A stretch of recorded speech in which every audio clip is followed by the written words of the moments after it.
اگلا ہے جی 59 نمبر، راستے میں پیشاب کرنا اور بے ستری ہو تو حرام اور گناہ ہے۔ ہر جگہ پر، ہر مقام پر جہاں پہ دل آیا آدمی کھڑا ہو کے پیشاب شروع کر دیا، یہ بندہ بھی اللہ کا ولی نہیں بن سکتا۔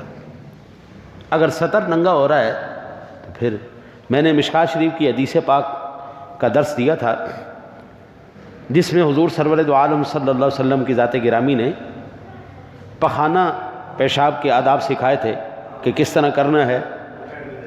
تو حضور نبی اکرم صلی اللہ علیہ وسلم کی ذات گرامی جب پردہ فرما کے آپ حاجت فرما رہے تھے تو کافروں نے مذاق اڑایا، اور یہ دیکھو جی عورتوں کی طرح پیشاب کرتا ہے، یہ عورتوں کی طرح، اس طرح تو عورتیں کرتی ہیں، چھپ چھپ کے کرنا۔ کریم آقا جی علیہ الصلوۃ والسلام نے فرمایا میرے رب نے تو مجھے یہ حکم دیا ہے۔ تو وہ لوگ جو مذاق اڑائیں ایسی چیزوں کا، وہ کبھی اللہ کا ولی نہیں ہو سکتا۔ ابھی آپ یہ اندازہ کریں، میں آپ کو کیا بتاؤں، ہر جمعرات کو میں اوپر سے لے کے نیچے تک مسجد ساری سرف سے دھوتا ہوں، اور کوئی الا ماشاءاللہ مجھے جمعرات ایسی مل جائے جس جمعرات کو صرف میں مسجد کو دھوؤں، اس میں پخانہ ٹٹی نہ دھوؤں۔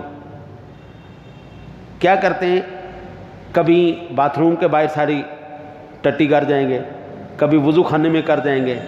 2 جمعرات پہلے یہ ساری گلی یہاں پہ کسی نے ٹٹی کی، اور آگے وضو خانے میں اور باتھ روم میں کی۔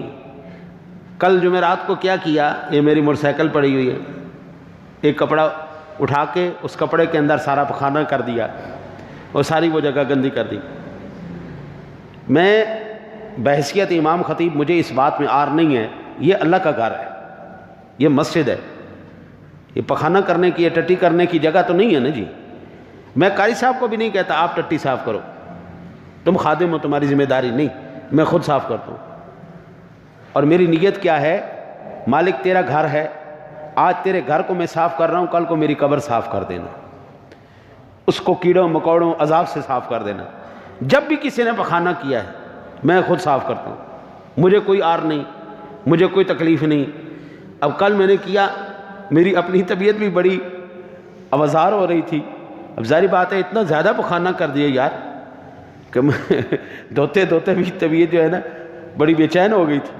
لیکن میں کہہ رہا تھا مالک گھر تیرا ہے۔ ابھی آپ دیکھیں مسجد کے اندر آپ کو ایک ذرہ نظر نہیں آئے گا،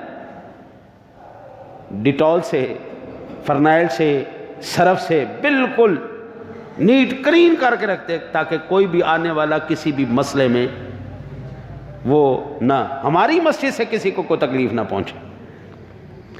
ابھی یہ کام عام رستے میں کرنا یہ نامناسب ہے، کچھ آ کے کوئی مسجد کو آ کے گندا کر جائے، کوئی مسجد کو۔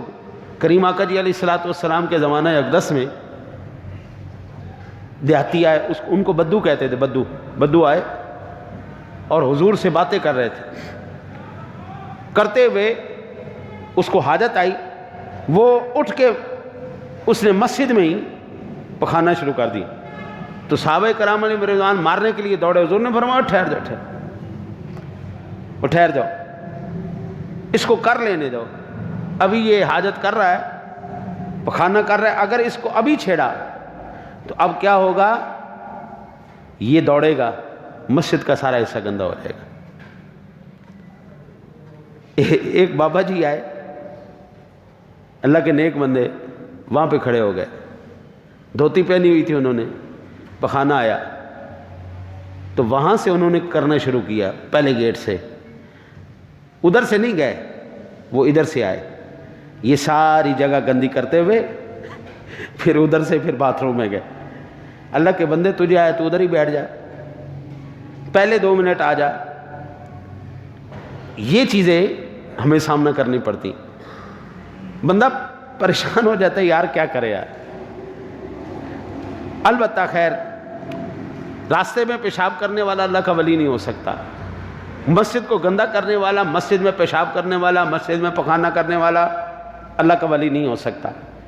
کپڑے پاک ہونے چاہیے، جسم پاک ہونا چاہیے، جگہ پاک ہونی چاہیے، اس کے بعد جا کے آپ کی نماز ہوگی۔